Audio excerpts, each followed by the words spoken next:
Now this review is going to be a little different. On the late Adam West, I'll be looking at DC Universe animated movie that has final role as the Bright Knight. Let's open up Batman vs. Two-Face. Film opens with a sequence not being placed in a TV show with new cast Desmond Dumont, a tiny exposed Batman and Robin. It's all experience about to take place in Dr. Hugo Strange. Burt Ward plays his role as Robin alongside West Batman. It's a very interesting relationship with Catwoman. Julie Newmar plays her role. She's one of 3 actors to play on the show alongside Lee Meriwether and The Light Eartha Kitt. Anyway, Batman and Robin meet Strange as Harvey Dent, who was William Shatner. Given how handy he is, he was a good choice for the role. They've gathered to test a device known as the Evil Extractor, which not only several campy villains are on the show, but also new actors voicing the Joker, then Penguin after the passing of Cesar Romero, Frank Gorshin, and Burgess Meredith.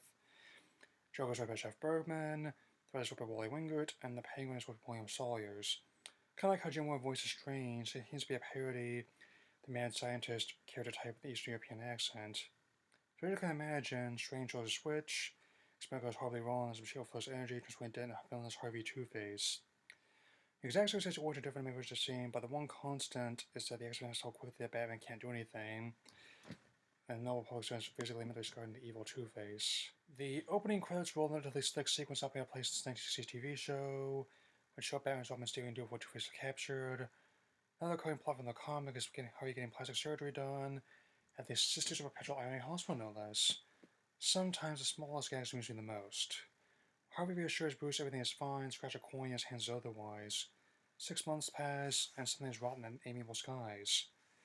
It's King Tut, voiced by Wally Wingert, and steal a plane for his plan. It's kind of silly, but at least makes more sense than New Mummy. That's a matter for another day, folks.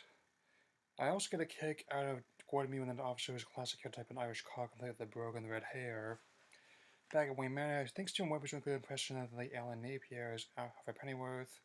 Which like Batman, each of outfits and have no identity. The one constant in many respects is Circuit Father Bruce after the death of his parents. Anyway, Bruce nearly avoids having to deal with an overgear guest when he and Richard see the bat signal. Supposedly, the bike saying where they're going to miss Adam West. Batman and Robin then meet with Commissioner Gordon before they go investigate the fate of the biplane. Right on cue, King Tut and his henchmen crash a party on top of a bus. I dare say this scene is wacky. As the Tutling tries to subdue the guests, Batman and Robin give chase a party bus. I still really love the design of the Batmobile. The George Barris car sold for $4.6 million at auction not too long ago. Mrs. Cooper faints, and as Batman and Robin board the bus, King dismisses them as cute crumb bums. Crumb bums? Nobody calls me a crumb bum. A fight scene ensues full of caught blurbs and Batman getting from safety in a bat net. Gotta love that kind of brand recognition. Goes well with the shark repellent spray.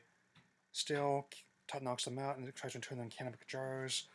Also, Bruce was saying what's consistent with Eleven and World History Middle School.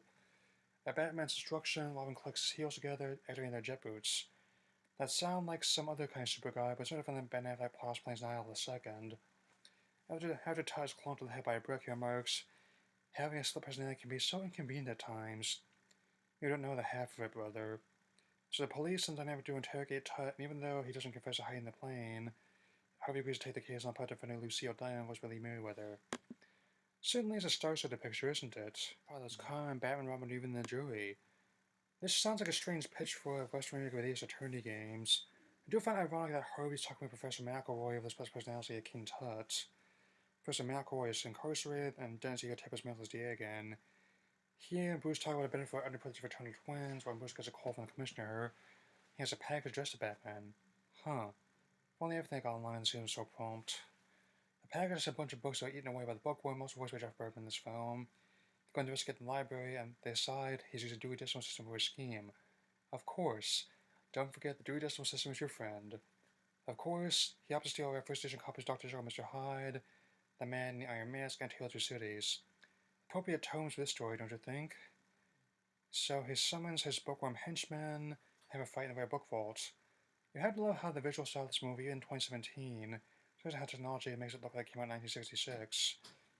Batman is polite enough to replace the misfile book on the shelf before he continues fighting. He also has a sense of charm wearing the mask. Still, even though the book was arrested, the books to have been stolen, it turns out he's a pawn. Batman becomes connected to Two-Face. Tom and Judge portray him as a man assistant of the actress number 2, Soken Shatner. Batman and Robin then head to the abandoned factory in Gemini Drive, which Clay Mart hurts as well. It turns out this is Two-Face's lair, and he's with his hot temper's namesake. Sharon's just relishing as well, I can say that much. And so Two-Face determines not to kill the dynamic duo because his coin toss event says there might be something else behind what's going on with Harvey. This further visits his office. Batman and Robin try to tell what's going on. Harvey gets ready for charity bachelor auction mentioned earlier. That's how this movie looks in the Dutch angry. iTunes. Just love how this same scene on this. I also just get a belt of Harvey on the phone. I can't imagine one should know course having to do a callous taste of this. Two-Face confronts Hugo Strange and Banner Flash Factory. He about the accident. I wonder if anyone's hiding Spider-Fact Factory. Spider Robin how quiet, nice and temporarily explained up. I do this no detail to the back in the background. Meanwhile, cameras are having been set up and used to treasure cats to help her break out. Robin has also snuck up on his own tail Harvey, which by the surprise some transitions shown here. Finds able to extract and he falls into a trap. Yeah, Batman's able to track Robin's signal, but it's too late. So Robin made such a strange experiment. And it does look pretty gangly as he works out the place, but at least more legitimate someone causing trouble online right now. Still, Robin is disabled as host as Harvey and a fight ensues. Some glimpse of Batman's pimp hand. Reminds me of that meme I see from time to time. Batman's able to bring Robin back to the Batcave and has an antidote for strange formula. Two-Face confronts the act duo Arrow and oversized game of billiards at the Wayne Peck Casino. The captures all the villains are invited to Two-Face's party on 222 Genius Lane. Symmetrical address. Name for individual Two-Faces. I like it. Also, turns Harvey is still face all along. After he unmasks Batman, he's aghast. Of course, once he finds out the truth, Harvey puts Batman's identity up for sale. Catwoman crashes the auction. And Strange only playing with evil energy as a proverbial man behind the curtain. So Batman and Robin decide to stop Two-Face and Strange where everyone has gotten made to his henchmen. They mount the Batcycle and try to get the answer to Harvey before it's too late. They will stop the plane, but now the time has come to shut on Two-Face. The antidote lost the scuffle. Batman has to confront his friend in the factory. Harvey's able to win out. Batman and Robin are able to make one of the antidotes. Kill citizens as the sun rises. So suing out his sentence, Dennis can time to check the auction with close to Batman Robin so his most eligible bachelor. Just like him leaving smiling. Goodbye, old chum. While this is never been my favorite portrayal of the character, I do acknowledge the significance of West's character. A news broke of his passing had to rewrite Batman scripts earlier this year extensively. Still, he always had a sense of fun and surprising depth no matter what role he was in.